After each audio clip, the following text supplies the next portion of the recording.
Good morning students. आज हम लोग चैप्टर 1 क्लास 9 हिस्ट्री पढ़ने जा रहे हैं, जो कि रिलेटेड है द फ्रेंच रेवोल्यूशन से।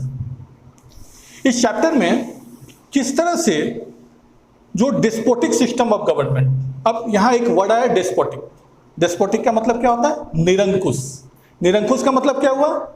ऐसा एक सिस्टम जिसमें कि पावर इतना ज़्यादा हो कि वो सरप्लस हो और उसको कोई भी ओवररूल नहीं कर सके, जिसमें हम लोग कहते हैं मोनार्क सिस्टम ऑफ गवर्नमेंट।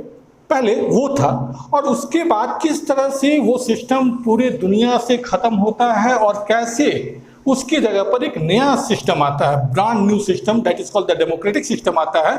उसका स्टार्टिंग फेज के बारे में हम लोग इस चैप्टर के माध्यम से समझने का कोशिश करेंगे। तो चलिए हम लोग वहाँ के राजा के बारे में बात करें। फ्रांस में उस समय बॉर्बन रूल चलता था, यानी फ्रेंच रिवॉल्यूशन के पहले जो शासक वहाँ पर शासन करते थे वो बॉर्बन रूलर्स थे, और उस पीरियड को हम लोग कहते हैं ओल्ड रेजिम। अब ओल्ड रेजिम किसको कहा जाता है? फ्रेंच रिवॉल्यूशन यानी 1789 का पहले का जो पीरियड है उसको हम लोग ओल्ड रेजिम के नाम से जानते हैं। हुआ ये कि 1774 में लुईस 16 वहाँ का राजा बने। अब लुईस 16 के बारे में जान लीजिए। बेचारा 20 साल का लड़का, राजनीति का कोई तजुर्बा नहीं, और उसी समय उसकी मतलब कि राजा का पद पे भी बैठा दिया जाता है और साथ साथ उसकी शादी भी कर दी जाती है। और ये उसकी जो शादी होती है वे मैरी से होती है, जो कि ऑस्ट्रियन प्रिंसेस थी। जब लुईस राजा बना, शादी भी हुआ, लेकिन दिक्कत क्या हुआ कि उस समय फ्रांस की जो इकोनॉमिक स्थिति थी वो बहुत ही खराब थी। उस समय फ्रांस में लगभग मतलब मान के चलिए कि जो सेना का मेंटेनेंस था उसमें काफ़ी ज़्यादा पैसा लगता था। ओवरसीज जो अमेरिका में कॉलोनी था उनको मेंटेन करने और वार लड़ने में बहुत पैसा लगता था। वहाँ का एडमिनिस्ट्रेटिव सिस्टम, एजुकेशनल सिस्टम, इन चीज़ों को संभालने के लिए काफ़ी ज़्यादा व्यय था। उसके बाद वहाँ के जो लेविस लाइफ था रॉयल्टीज़ का, उसमें भी काफ़ी ज़्यादा खर्चा था। और उसके साथ साथ इन चीज़ों के लिए भारी भरकम लोन भी लिया गया था, और वो भी ये लोन जो लिया जाता था वो 10% इंटरेस्ट पे, यानी कि काफ़ी हेवी इंटरेस्ट पे लोन लिया जाता था। इस तरह से जब राजा बने और जब वो अपने जा करके लुईस 16 अपना खजाना देखते हैं तो वो टोटली खाली मिला। ऐसी स्थिति में उनके पास बहुत सारी समस्याएं आती हैं, लेकिन उसको समझने के पहले हम लोग ये समझ लें कि फ्रांस में उस समय किस तरह का वहाँ का लोगों का संरचना था। जैसे हम यहाँ देखते हैं जाति, धर्म, संप्रदाय के आधार पर हमारे देश में लोग अलग अलग ग्रुप में बटे हुए हैं। उस तरह से अगर हम उस फ्रांस की बात करते हैं तो फ्रांस में लोग कैसे बटे हुए थे? 3 स्टेट्स में। कौन कौन सा state? First state, second state और थर्ड स्टेट। फर्स्ट स्टेट में क्लेरगे आते। ये लोग कौन थे? ये चर्च में परफॉर्म करने वाले लोग थे, यानी कि ये चर्च से रिलेटेड लोग थे, ये फर्स्ट स्टेट में आते थे। और सेकेंड स्टेट में नोबेलिटीज आते थे। ये नोबेलिटी कौन है? सिर्फ राजा नहीं, बल्कि राज परिवार, उनके पूरे खानदान से जो भी लोग रिलेटेड थे, ये सब इस कैटेगरी में आते थे। और थर्ड स्टेट में कॉमन पीपुल्स आते थे, जिसमें मर्चेंट्स थे, जिसमें आपका आर्टिशियंस थे, जिसमें टीचर्स थे, प्रोफेशनल्स थे, और सबसे बड़ी जो संख्या थी, यानी कि अबाउट 90% जो जनसंख्या थी वो किसकी थी? तो वो 90% जनसंख्या पीजेंट्स यानी कि small farmer, mainly those type of farmer who don't have their own land, ऐसे लोगों की संख्या थी। अब यहां पर एक और चीज ध्यान में रखना है। वहां जो टैक्स सिस्टम चलता था उसमें 2 क्लासेस बटे हुए थे, एक privileged and second non privileged. इस तरह के जो क्लासेस बचे हुए थे, तो इसमें जो पहला क्लासेस था वो था क्लेरगे और नोबेलिटीज का। इन लोगों को सारा राइट्स बाय बर्थ मिलता था, यानी अगर नोबेलिटी में आपका जन्म हुआ, आपको सारा राइट्स है, सारा तरह का फैसिलिटीज है, सब कुछ है आपके पास। अगर क्लेरगे में हुआ तो द सेम थिंग। लेकिन अगर आपका जन्म थर्ड स्टेट में हुआ है तो टोटल टैक्स आपको बेयर करना पड़ता था। इस तरह से जो कॉमन पीपुल थे उनके ऊपर हेवी टैक्स बर्डन हमेशा देखने के लिए मिलता था। और इस पूरे स्थिति में जो वहां पर जो मतलब जो बड़े बड़े जो लोग होते थे उनको जागीर मिलता था, जिसको हम लोग फेडरल सिस्टम कहते हैं।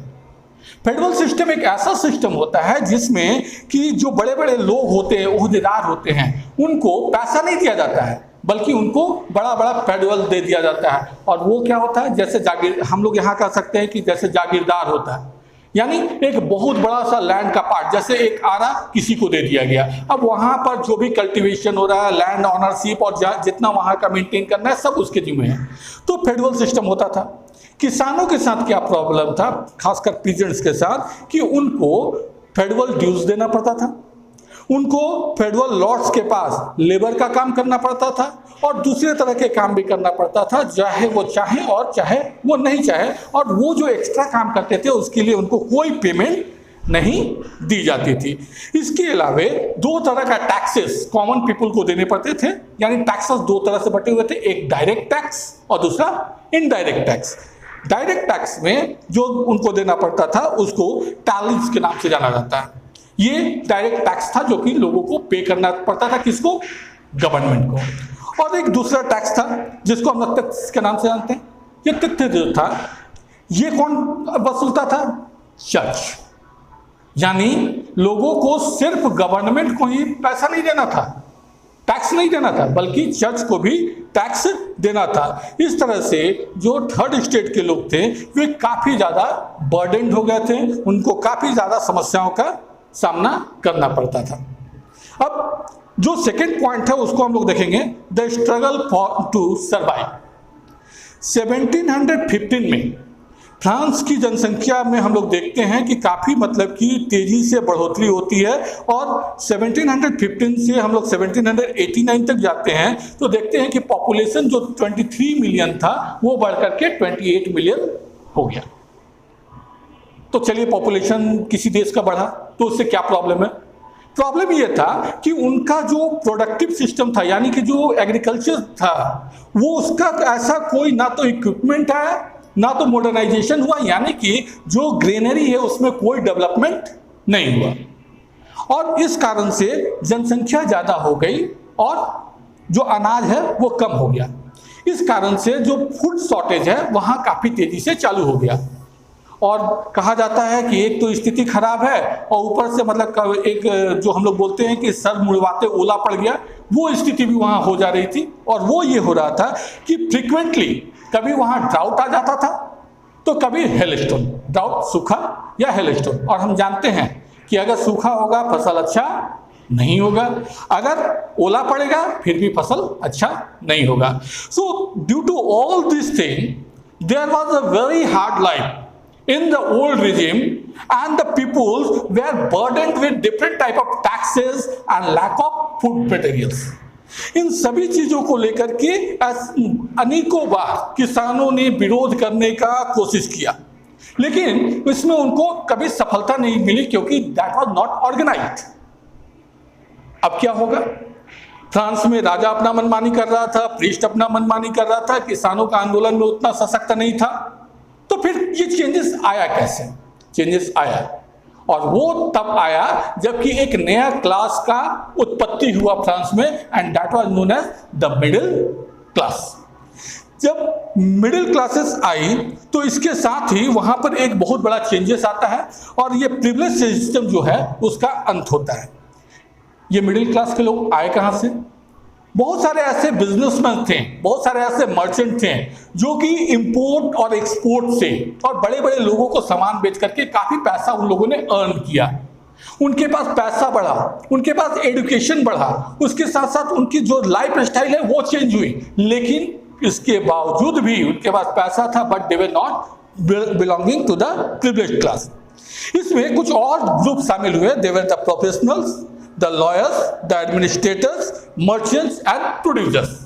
इनका ये जो एक नया ग्रुप बना, ये मिडिल क्लास का ग्रुप था जिसके पास पैसा था, जिसके पास क्षमता थी, जिसके पास एजुकेशन था, लेकिन इनके पास जो राइट्स होना चाहिए वो राइट्स नहीं था। इसको लेकर के इन लोगों ने अपना एक सुनियोजित ढंग से फ्रांस में एक रेवोल्यूशन प्लान करना चालू किया। रेवोल्यूशन यानी आंदोलन, और इस आंदोलन में कुछ और चीजें ने इसको मतलब कि ऐड किया। कौन सा चीजों ने? तो उस समय कुछ फिलोसफर्स हुए, और इन फिलोसफर्स का जो फिलॉसफी थी, फिलोसफर्स कौन होते हैं? जो अच्छी अच्छी बातें बताते हैं, जो हमको समझाते हैं, जो हमको मोटिवेट करते हैं, दे आर कॉल्ड फिलोसफर्स।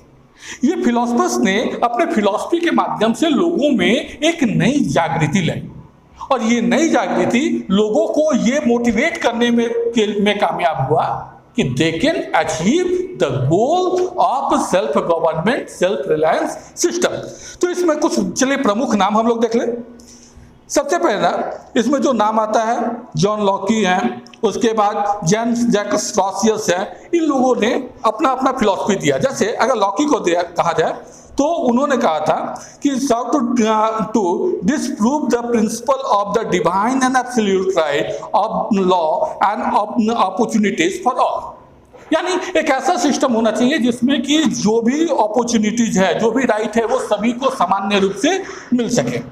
इसी तरह से अगर हम लोग देखते हैं तो लॉकी ने कहा था कि जॉन लॉकी और रॉसियस ने जो दिया था, तो इसको ये उन्होंने दिया था the two nations theory, two treaties of government में, और एक आइडिया ऑफ सोशल कॉन्ट्रैक्ट, यानी कि इसमें कोई ना बड़ा होगा ना छोटा होगा, एक ऐसा सिस्टम होगा जहां पर कि लॉ एंड सिस्टम सभी के लिए सामान्य हो। इस तरह का फिलॉसफी रॉसियस ने दिया था।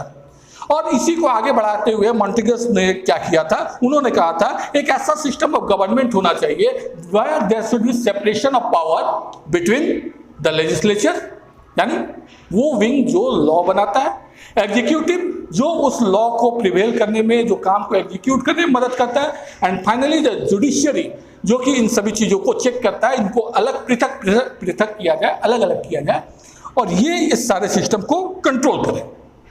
ये फिलॉसफी को ध्यान में रखते हुए इन्होंने जो बात की इक्वलिटी की, इन्होंने जो बात की एक नए सिस्टम ऑफ गवर्नमेंट जहां पर कि लोगों के पास अधिकार हो, इन चीजों का आधार बना करके जब USA, United state of America जब फ्री होता है अपने मदरलैंड इंग्लैंड से, तो इन्हीं सिस्टम्स को आधार बना करके वो अपना आगे का ये शासन व्यवस्था चालू करता है, और वहां पर डेमोक्रेसी प्रिवेल होती है।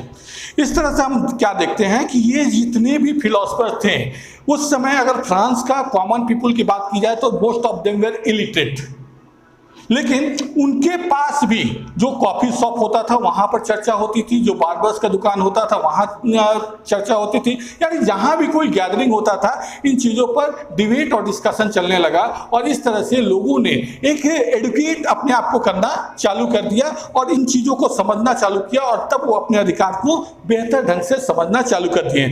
इसके अलावे बुक्स और न्यूज़पेपर में भी बहुत मटेरियल्स आते थे इन चीजों से संबंधित, और लोग इससे प्रेरित होते थे, इस पर चर्चा करते थे, और जैसे जैसे ये चर्चा आगे बढ़ा लोगों का विरोध मजबूत होता गया, और अल्टीमेटली एक ऐसा स्थिति आया जहां पर कि ये रेवोल्यूशन में ब्रेक हो गया। अब ये कैसे हुआ?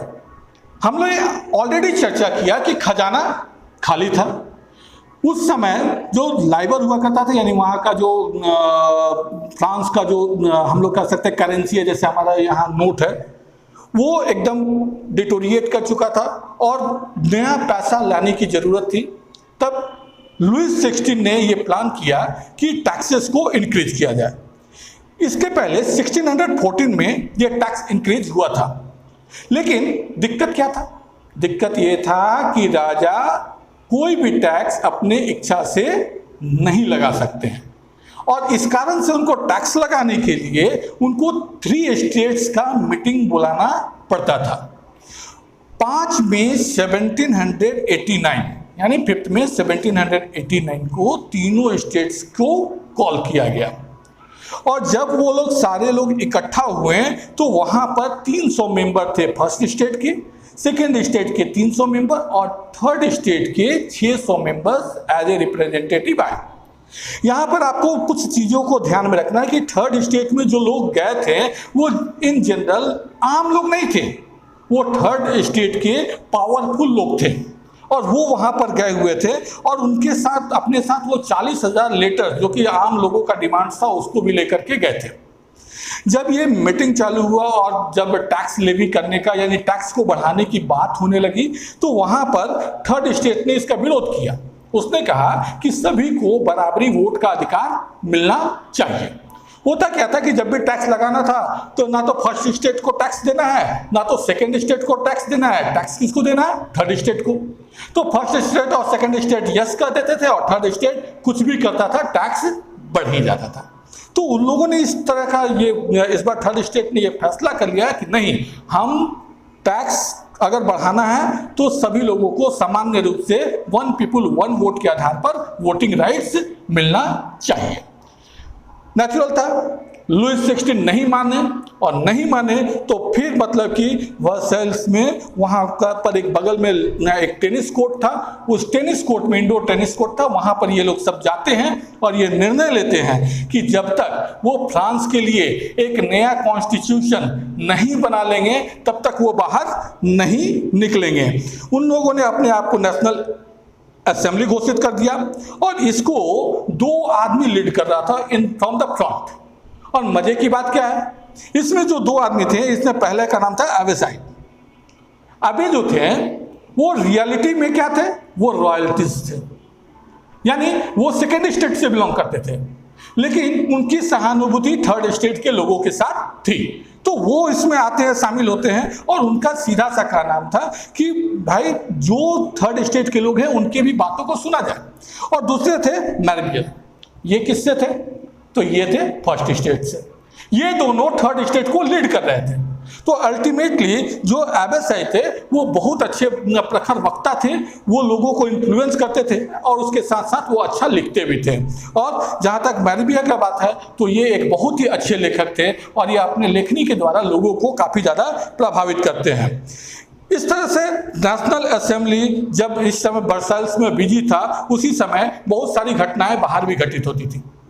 क्या हुआ कि ब्रेड का दाम अचानक तेजी से बढ़ने लगा क्योंकि फसल अच्छा नहीं हुआ था।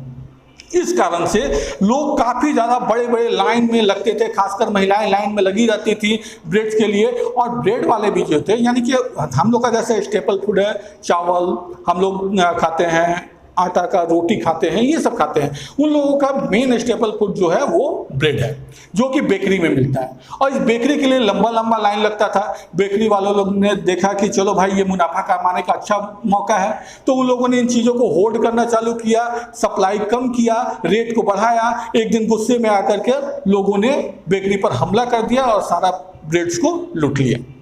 दूसरी तरफ क्या होता है कि हम लोग क्या होता है कि वर्सेल्स का जो किला था वो मतलब कि बहुत ही इंपॉर्टेंट था। वो राजा का एक प्रतीक था जहां पर कि कैदियों को रखा जाता था। लोगों को मालूम चला कि राजा अपना ट्रूप्स भेज रहे हैं, तो जब वहाँ पर उन्होंने मतलब कि जब अपना ट्रूप्स को भेजना चालू किया तो 14 जुलाई को लोग क्या किए कि घर से निकलते हैं, जितने गवर्नमेंट ऑफिसेस थे और जो बिल्डिंग्स थे उस पर हमला बोल करके जो हथियार मिलता है सब कुछ लेते हैं और वो लोग वर्सेल के किले को पास पहुँचते हैं और उसको एकदम नेस्ता नाबूद कर दिया जाता है, उसको तोड़ करके जमींदोज कर दिया जाता है। कंट्री साइड की अगर बात की जाए तो कंट्री साइड में क्या होता है? कंट्री साइड में लोगों को मालूम चलता है कि जो उनके फेडरल लॉर्ड्स हैं वो बैंड ऑफ ट्रूप्स इकट्ठा किए हैं, यानी गुंडे इकट्ठा किए हैं, जिसको लेकर के आकर के उन पर हमला करने वाले हैं। उन लोगों ने क्या किया कि उन लोगों ने तुरंत इसको रिट्रीट किया और उन्होंने मतलब फेडरल सिस्टम्स को ख़त्म करने के लिए, सारे चीज़ों को अपने फेवर्स में लाने के लिए उन लोगों ने क्या किया कि उन लोगों ने उन पर ही हमला कर दिया। उनके चैप्टर्स पे हमला किया, उनके ग्रेन्स को लूट लिया गया, जो इंपॉर्टेंट डॉक्यूमेंट्स हैं उनके फेडरल ड्यूज का उसको फाड़ करके फेंक दिया गया, उसको जला दिया गया और मारपीट भी की गई, जिसके कारण कितने लोग तो उस जगह को छोड़ करके भाग गए और कितने लोग तो देश ही छोड़ करके दूसरे देश में जा करके माइग्रेट हो गए। अल्टीमेटली लुईस 16 ये सारे स्थिति को देखते हुए एक्सेप्ट कर लेते हैं कि चलिए हम मतलब अपना हार मानने के लिए तैयार हैं। नेशनल असेंबली पावर में आ जाती है और तब वहां पर कॉन्स्टिट्यूशनल मोनार्च का स्थापना होता है। इस सिस्टम के साथ फेडरल सिस्टम एबॉलिश हो जाता है 4 अगस्त 1789 में। क्लेरगे जो है वो भी अपना प्रिविलेजेस वापस कर देते हैं, क्योंकि अब उनके पास कोई दूसरा चारा नहीं था। चर्च और जितने भी मतलब कि जो सेकेंड स्टेट के पास लैंड था सबको सीज किया जाता है, प्रॉपर्टी सीज की जाती है और 2 बिलियन लाइवर इस तरह से इकट्ठा किया जाता है। और इस तरह से हम क्या देखते हैं कि जो फ्रांस कभी डिस्पोटिक सिस्टम ऑफ गवर्नमेंट था, अब वहाँ पर एक सिस्टम में बहुत बड़ा बदलाव आता है और इस बदलाव के तहत वहाँ पर एक जो नया एक सिस्टम आता है वो था क्या, कॉन्स्टिट्यूशनल मोनार्ची। यानी पहले राजा के पास एब्सोल्यूट पावर था और अब क्या सिस्टम हो गया, अब ये सिस्टम हो गया कि राजा तो the head of the state रहेंगे लेकिन वे अपने इच्छा से कुछ भी नहीं कर सकते थे। तो आज के लिए इतना ही। कल से हम आपको कॉन्स्टिट्यूशनल मोनार्क्स के बारे में और ज़्यादा डिटेल्स में जानकारी देंगे और उसके आगे कल से किया जाएगा। So good bye for till yet.